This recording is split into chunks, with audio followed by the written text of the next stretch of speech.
Slowly coming to consciousness, I reached up to my face. My temple throbbed something fierce. As I did so, chains clanked along the floor and my wrists felt heavier than normal. Oh fuck, handcuffs and chains?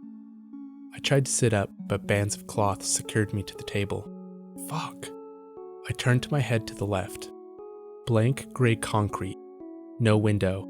I turned my head to the right. Thick medieval-looking doors also set in concrete.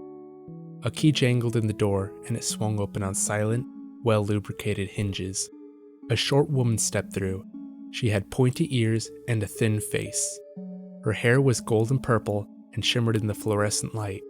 Her skin looked like it had scaly imprints up her neck and to her eyes. Ah, he's awake. It looks like the virus is almost done with its incubation period. He should start feeling the symptoms soon. She spoke to her companion, a man in a lab coat, wearing thick-rimmed glasses and sporting an odd pair of extremely hairy pants.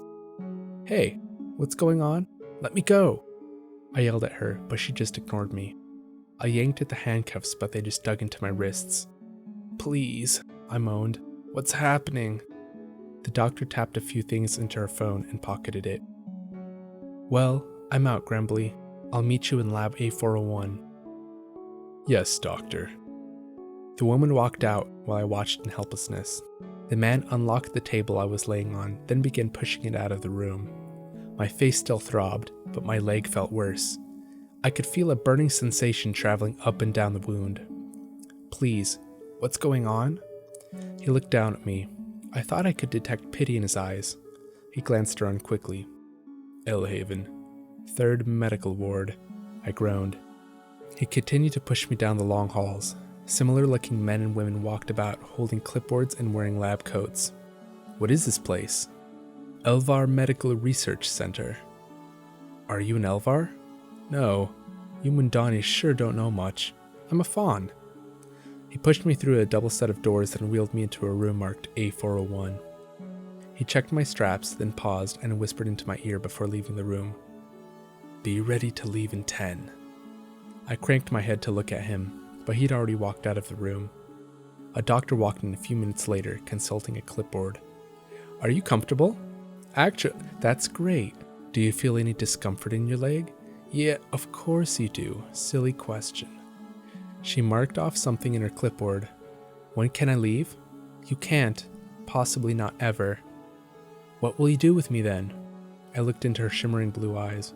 She held my gaze with a cold sort of detached look, as if I was an animal in a zoo. Probably let your wounds heal, then test you and see how viruses and bacteria transfer between our races. I don't want that. Yes, well, you shouldn't have allowed yourself to be bitten by a sick Dryadolis then. She unwrapped my leg. It didn't look good. The teeth holes were beginning to blacken and dark tendrils had already begun to run up the various veins in my skin. I heard shouts in the hallway. A phone in the doctor's pocket began to ring. Excuse me. She walked a few steps away, pressing a phone to her ear. He what? How? I don't care. Just contain him. She threw the phone into her pocket and hurriedly ran out of the room. Hey, what's going on? No one noticed, or seemed to care. As the seconds ticked by, the commotion outside steadily grew louder. I heard the stomping of boots run past, then shots and yelling. The door burst open, and Lazuli stood there, a wicked grin plastered on his face, wielding a sword and a gun. We meet again! He sheathed his weapons and walked towards me, slowly clicking his rings together. I stared in terror. I began frantically struggling with my bonds. Don't worry, I'm not gonna eat you. I'm here to bust you out. He undid the straps from my chest, then slid a key from his pocket and unlocked my manacles. Follow me quickly. I hesitated, and he grabbed my shirt. Sorry about the leg, but it was necessary. Now come on! I limped after him as he rushed out of the room. A few soldiers tried to stop us, but Lazuli made short work of them. Bullets didn't appear to slow him down. He paused at a large set of stairs that led far up. A sign above the doorway read, Port of Entry and Exit. We're almost out, but we gotta cross Gate Square first. Stick close and don't stop walking. He handed me a large cloak of brown, his own gray cloak partially hiding his face. As we climbed the stairs, we arrived at different landings. Each one had a sign with arrows pointing up, left, and right. The arrow pointing up was always labeled the same: port of entry and exit. We continued up for another 5 levels. Occasionally, a troop of soldiers would run past. Lazuli would push me into the shadows. The higher up we got, the more strange-looking people we encountered. More people like the doctor's assistant, fawns, 2-headed men and women, and even a person that looked like it had replaced the horse's head and neck. I gaped at everything I was seeing. Stop staring. It's weird. They're just normal people like you or me. You people are definitely not normal. The stairs opened up to an extremely large cavern, perhaps the size of about 20 football fields. A mass of different species milled about the area. As I looked closer to the middle of the cavern, I could see the mass of people forming lines that led to one of 12 gates. They sat in a semicircle at the center of the cavern, like majestic giants of technology, humming and pulsing with power. The air was full of people talking and shouting, instructions being broadcast over loudspeakers, and over all of it, the rise and fall of power humming. What the fuck are those? The gates? They're just transfer points for different species wanting to visit other planets. He said it so casually, as if portaling to another planet wasn't absolutely mind-blowing. Wait, you're saying Earth is just a huge transfer point? Yeah, keep moving. There's only 12? There aren't actually that many planets that can sustain life. Tell me more. No, keep moving. I glanced at the gates one more time, then followed Lazuli. He was angling toward a large sign that read, "To the surface." 2 guards stood in front of the elevator. Behind us, I heard shouts. I think we'd been spotted. "Papers, please," said one of the guards as we walked up to the lift. Lazuli casually punched one in the face and smashed his elbow into the second guard's skull. He grabbed a key card from one of the guard's pockets and flashed the badge at the door. The door rolled back, silent and smooth. We climbed inside. He hit a button that read surface. The elevator began to slowly ascend. I expected the car to slow and stop every few seconds, but we just kept traveling. How far down are we? Probably a few miles. We exited the elevator into a stylishly decorated lobby. A pleasant scent of pumpkin spice and coffee washed over me. A normal-looking woman behind the counter smiled at us. "Please enjoy your visit to Earth." Lazuli grunted, and we walked out of the lobby into the sidewalk. The mid-morning sun was shining and temporarily blinded me. The street was full of slow-moving honking vehicles, and the sidewalk was full of people going about their business. I pushed my way through the people as I followed Lazuli. "Where are we?" I shouted at him.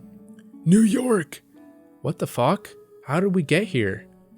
Elhaven might not seem like it, but it spans a good part of the east and west coast. Different exits take you to different cities. I need to go back to Oregon. No, you need to take a flight to China. Disappear for a while. The Elvar will be coming for you. Why are you helping me after you attacked me? I have reasons. Good luck, Jeremiah Hampton. Wait! He winked at me, clinked his rings together one last time, then disappeared into the crowd. I stood still for a couple minutes trying to decide what to do. I had a flashback of setting my phone and wallet down on the hotel nightstand. I did the only thing I could do. I began walking in the direction of Oregon with my thumb sticking out. I got lucky. An old man driving to Portland picked me up. Still, it took us a day and a half to reach Portland due to all the stops and breaks he took. When I reached the hotel, I looked down at myself. God, what a mess. My shirt was dirty and the bandage around my leg had bled through. I stopped and coughed. My throat felt dry as hell. I just need to go up to my room, I thought to myself. I walked up to the front desk. Hello, my name is Jeremiah Hampton. I'm staying in room 308, but I locked myself out. Is there any way I can get a second key? I glanced closer at the attendant, then groaned at myself. It was the same person that had checked me in. Do you have some form of identification? I left everything in my room. I looked at him in the eyes and saw that he recognized me as well. You know me. You checked me in a few nights ago. I don't know what you're talking about, smirked the attendant. I frowned and stepped away from the desk. Sure, like I was going to wait around. I walked to the elevator and took it up to the 3rd floor. A woman wearing a maid's outfit pushed a cart past. I let her get ahead of me and went to room 308. The door was closed and the Do Not Disturb sign was hanging. That kill team must have shut the door and hung the sign. I jiggled the doorknob, but it was locked. However, I remember the crunching sound I'd heard when they first entered. I pushed on the door gently. It opened. All the locks had been ripped out of the walls. Quickly, I changed my pants, packed up my things, and left as quickly as I could, making sure my passport was in my front pocket. I took the first direct flight to China I could find. A couple of times I thought I felt someone watching me, but I couldn't be sure. A couple of times during the flight, I felt like I couldn't get a full breath of air, and my nose began running harder than before. At first, I thought my breathing issue was due to panic attacks. A few moments after each attack, I felt a wave of dizziness and weakness, but the runny nose made me wonder if it was something else.